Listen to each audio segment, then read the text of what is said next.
जय श्री कृष्णा। दोस्तों, स्वागत है आपका फिर से एक खास विषय पर। मनुष्य अक्सर अनजाने में कुछ ऐसी गलतियां अपने जीवन में करते हैं जिसके कारण उन्हें दुखों का सामना करना पड़ता है और उन्हें यह समझ में नहीं आता कि आखिर ये दुख किस कारण से हैं और क्यों हमारे साथ लगे हुए हैं। तो दोस्तों, अगर आप शादीशुदा है तो आज का वीडियो आपके लिए बहुत ही ज़्यादा महत्वपूर्ण है, और शादीशुदा नहीं भी है तो कभी ना कभी जीवन में शादी तो करेंगे ही। अतः इन जानकारियों को अगर आप पहले से धारण करके रखते हैं तो आपके जीवन में दुख कभी नहीं आएगा और आपका जीवन सरल और सुलभ हो जाएगा। तो दोस्तों, आज का विषय है मासिक धर्म के दौरान कौन से कार्य नहीं करने चाहिए। दोस्तों, एक समय की बात है, माता लक्ष्मी और भगवान विष्णु क्षीर सागर में शेषनाग की शैया पर विश्राम कर रहे थे। तभी देवी लक्ष्मी भगवान विष्णु से पूछती है, हे प्रभु, आज मेरे मन में एक शंका उत्पन्न हो रही है, केवल आप ही मेरी इस शंका का समाधान कर सकते हैं। भगवान विष्णु कहते हैं, हे प्रिय, तुम्हारे मन में जो भी शंका हो निसंकोच होकर पूछो, मैं तुम्हारी सभी शंकाओं का समाधान अवश्य करूंगा। देवी लक्ष्मी कहती है, हे प्रभु, मेरा पहला प्रश्न है कि किस श्राप के कारण स्त्रियों को मासिक धर्म की पीड़ा सहन करनी पड़ती है। मेरा दूसरा प्रश्न यह है कि हे प्रभु, एक रजस्वला स्त्री को कौन से कार्य नहीं करने चाहिए जिससे उन्हें पाप लगता है। भगवान विष्णु कहते हैं, हे देवी, आज तुमने मानव जाति के कल्याण के लिए बहुत ही महत्वपूर्ण उत्तम प्रश्न किया है। तुम्हारे इन सभी प्रश्नों का उत्तर देव शर्मा की इस प्राचीन कथा से प्राप्त हो जाएगा। इस महान कथा का श्रवण करने मात्र से ही समस्त पापों का नाश होता है। जो भी पति पत्नी इस कथा को ध्यान पूर्वक सुनते हैं उन्हें सौभाग्य की प्राप्ति होती है। इसलिए हे देवी, आप भी इस पावन पवित्र कथा को ध्यान पूर्वक सुनिए। माता लक्ष्मी कहती है, हे प्रभु, देव शर्मा कौन थे और उनका आचार विचार कैसा था। मैं इस कथा को अवश्य सुनना चाहती हूँ। कृपया आप इस कथा को मुझे कहिए, मैं इसे ध्यान पूर्वक पूरा अवश्य सुनूंगी। दोस्तों, आपसे निवेदन है कि इस कथा को आधा अधूरा बीच में ना छोड़े।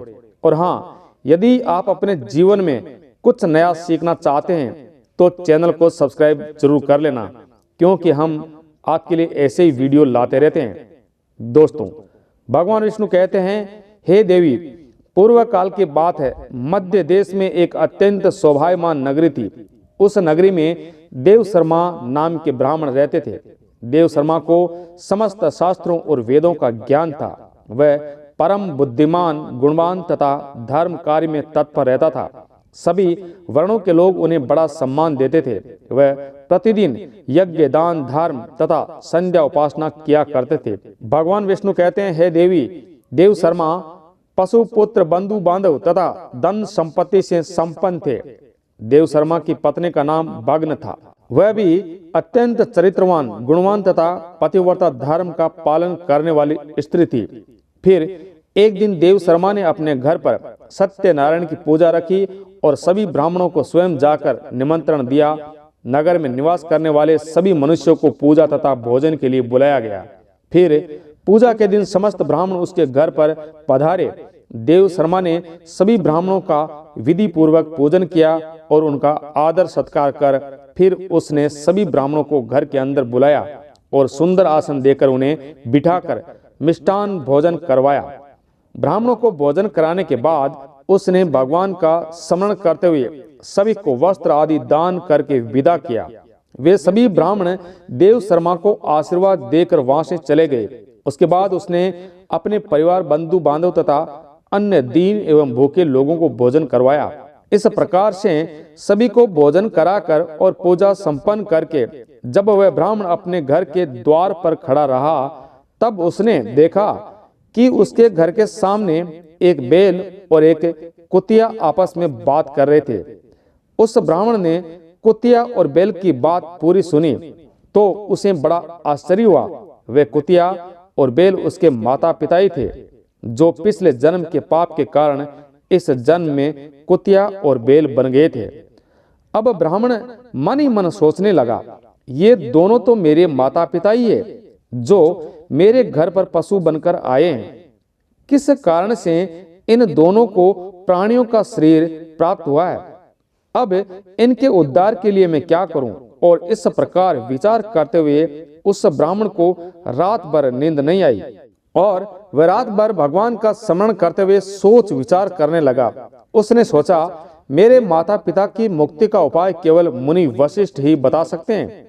सुबह होते ही देव शर्मा स्नान आदि कार्य संपन्न करके मुनि वशिष्ठ के आश्रम पर पहुंच गया। आश्रम पर आते ही मुनि वशिष्ठ ने देव शर्मा का स्वागत किया और मुनि वशिष्ठ कहने लगे, हे ब्राह्मण श्रेष्ठ, आज किस कारण आपका हमारे आश्रम में आगमन हुआ है। आप दुखी दिखाई पड़ते हैं और आपके दुख का कारण क्या है, बताओ। देव शर्मा कहता है, हे मुनिवर, आपको कोटि कोटि नमन।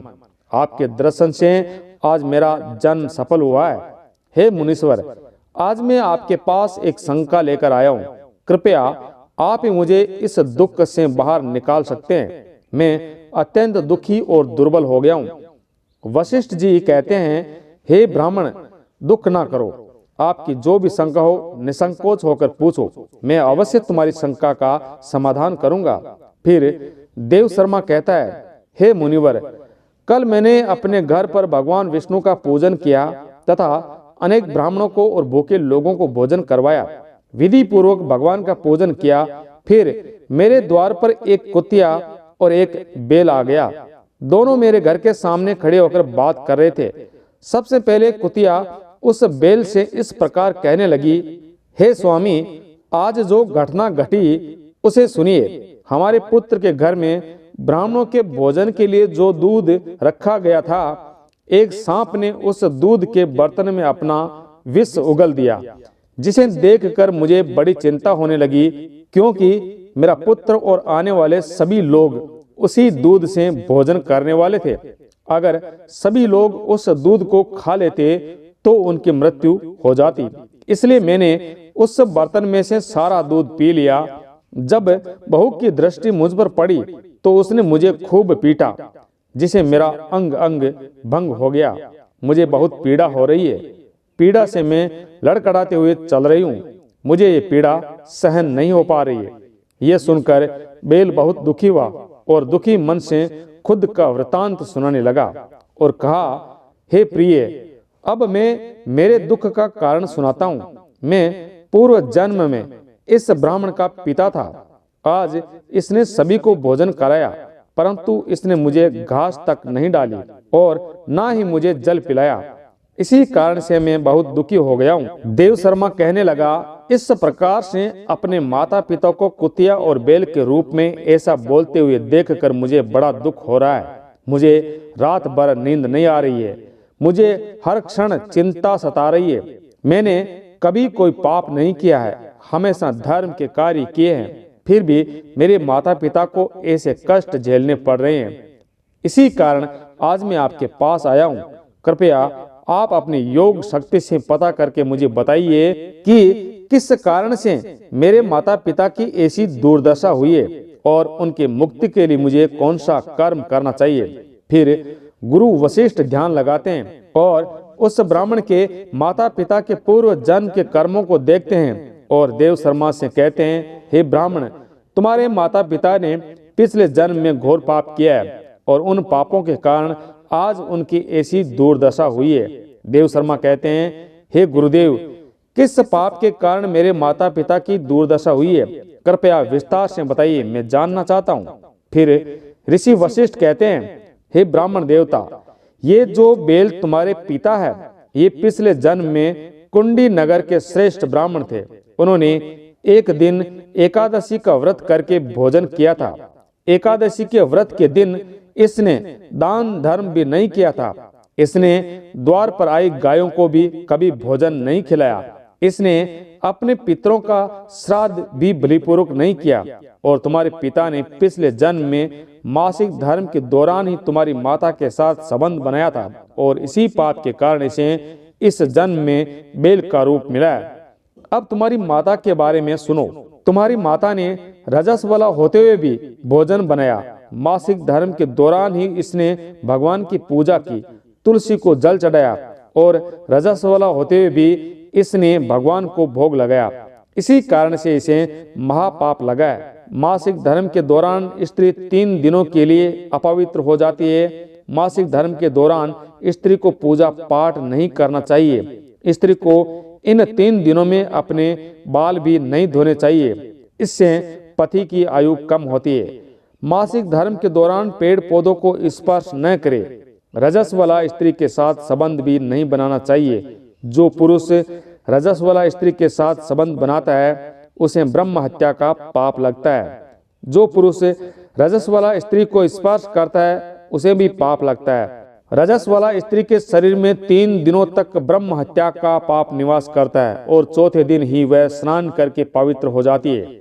चौथे दिन स्नान करने के पश्चात रजस वाला स्त्री को अपने पति का मुख देखना चाहिए, अन्य किसी पुरुष का मुख नहीं देखना चाहिए। यदि पति समीप ना हो तो सूर्य देव के दर्शन करने चाहिए। गुरु वशिष्ठ कहते हैं, हे ब्राह्मण, इसी पाप के कारण तुम्हारे पिता को बैल और तुम्हारी माता को कुतिया का जन्म प्राप्त हुआ है। देव शर्मा कहता है, हे मुनीश्वर, अब आप मुझे मेरे माता पिता की मुक्ति के लिए उपाय बताइए। गुरु वशिष्ठ कहते हैं, हे ब्राह्मण, तुम किसी भी अमावस्या के दिन अपने माता पिता की मुक्ति के लिए श्राद्ध तथा तर्पण करो और दान धर्म करो, गाय की सेवा करो और गौ माता को मिष्टान खिलाओ और अपने माता पिता की मुक्ति के लिए भगवान से प्रार्थना करो। फिर ब्राह्मण वही करता है और उसके माता पिता को समस्त पापों से मुक्ति मिलती है। भगवान विष्णु माता लक्ष्मी से कहते हैं, हे लक्ष्मी, रजस वाला स्त्री को कौन से कार्य नहीं करने चाहिए, इस विषय में बता दिया है। और अब मैं तुम्हें बताता हूँ कि किस कारण से स्त्री को मासिक धर्म से गुजरना पड़ता है। अतः हे देवी, ध्यान पूर्वक सुनना। सतयुग में काल के नाम का एक प्रसिद्ध दानव होने के कारण उनका स्वभाव उग्र था और वह हमेशा ही युद्ध करने के लिए तत्पर रहता था। और एक दिन सभी दानव वृत्रासुर के साथ मिलकर स्वर्ग लोक पर चढ़ाई करने लगे। उन असुरों के पास भयंकर शक्तिशाली अस्त्र थे जिसका देवता सामना न कर सके और भागकर ब्रह्मदेव के पास चले गए। ब्रह्मदेव ने उन्हें असुरों को परास्त करने का उपाय बताते हुए कहा, हे इंद्र, तुम इसी क्षण महर्षि दधीचि के पास जाओ। वे अपने शरीर की हड्डियों से तुम्हें अस्त्र प्रदान करेंगे। उन्हीं शस्त्रों का प्रयोग करके तुम वृत्रासुर का वध कर सकोगे। फिर सभी देवता महर्षि दधीचि के आश्रम पर जाते हैं और उन्हें प्रार्थना करके अस्त्र प्रदान करने की विनती करते हैं।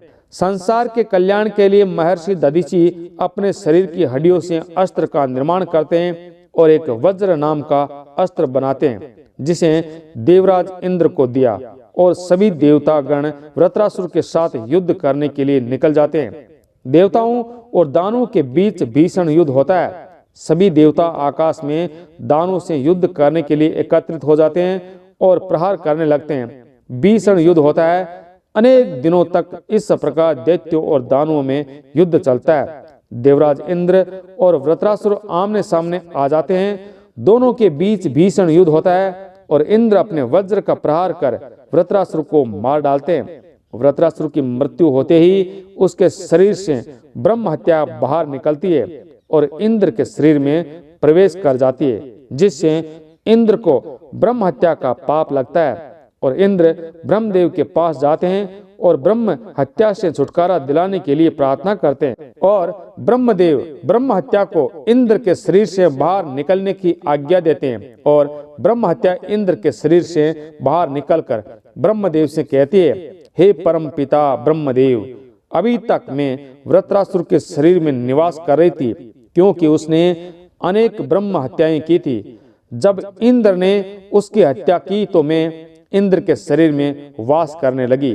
अतः आप मुझे कोई उचित स्थान दीजिए। ब्रह्मदेव कहते हैं, हे ब्रह्म हत्या, मैं तुम्हें उचित स्थान देता हूँ। ब्रह्मदेव ने ब्रह्म हत्या के 4 भाग किए और कहा, हे ब्रह्म हत्या, तुम्हारा 1/4 भाग अग्नि के भीतर रहेगा। जो भी मनुष्य अग्नि को आहुति नहीं देगा तुम उसके शरीर में प्रवेश कर लेना। दूसरा 1/4 भाग जल के भीतर रहेगा। जो भी जल में थूकेगा या जल को मलिन करेगा अथवा मलमूत्र का त्याग जल में करेगा तुम उसके शरीर में प्रवेश करोगी। फिर तीसरा 1/4 भाग पेड़ पौधों और वृक्षों के भीतर रहेगा। जो भी मनुष्य अकारण ही वृक्षों को काटेगा उसे भी ब्रह्म हत्या का पाप लगेगा। फिर ब्रह्मदेव ने अप्सराओं को बुलाया और कहा, हे अप्सराओं, इस ब्रह्म हत्या का 1/4 भाग तुम ग्रहण करो। अप्सराएं कहने लगी, हे प्रभु, आपकी आज्ञा से हम इसे ग्रहण करने के लिए तैयार है, परंतु हमें भी इससे मुक्ति का कोई उपाय बताइए। फिर ब्रह्मदेव कहने लगे, हे अप्सराओं, जो भी पुरुष रजस वाला स्त्री के साथ संबंध करेगा उसके अंदर ये ब्रह्म हत्या प्रवेश कर जाएगी। इस प्रकार से ब्रह्म हत्या के 4 भाग किए, एक अग्नि में, दूसरा जल में, तीसरा वृक्षों में और चौथा स्त्रियों के अंदर प्रवेश कर गया। उसी ब्रह्म हत्या के कारण स्त्रियों को मासिक धर्म आता है। जो भी पुरुष मासिक धर्म के दौरान स्त्रियों को स्पर्श करता है अथवा उनके साथ संबंध बनाता है, भगवान विष्णु कहते हैं, हे देवी, इस प्रकार से मैंने आपको स्त्री के रजस्वला होने के पीछे की कथा सुनाई और रजस्वला स्त्री को कौन से कार्य नहीं करने चाहिए आदि के विषय में बता दिया है। माता लक्ष्मी कहती है, हे प्रभु, आज आपने मुझे बहुत ही महत्वपूर्ण ज्ञान दिया है। मैं भी आपको वचन देती हूँ कि जो भी स्त्री मासिक धर्म के दौरान पूजा पाठ करेगी, पति के साथ संबंध रखेगी, उसके घर में मैं कभी प्रवेश नहीं करूंगी। तो दोस्तों, इस प्रकार मासिक धर्म के दौरान स्त्रियों को ये कार्य नहीं करने चाहिए। प्रिय मित्रों, अगर आपको ये कथा अच्छी लगी हो तो और लोगों के साथ भी शेयर अवश्य करें। आपका बहुत बहुत धन्यवाद।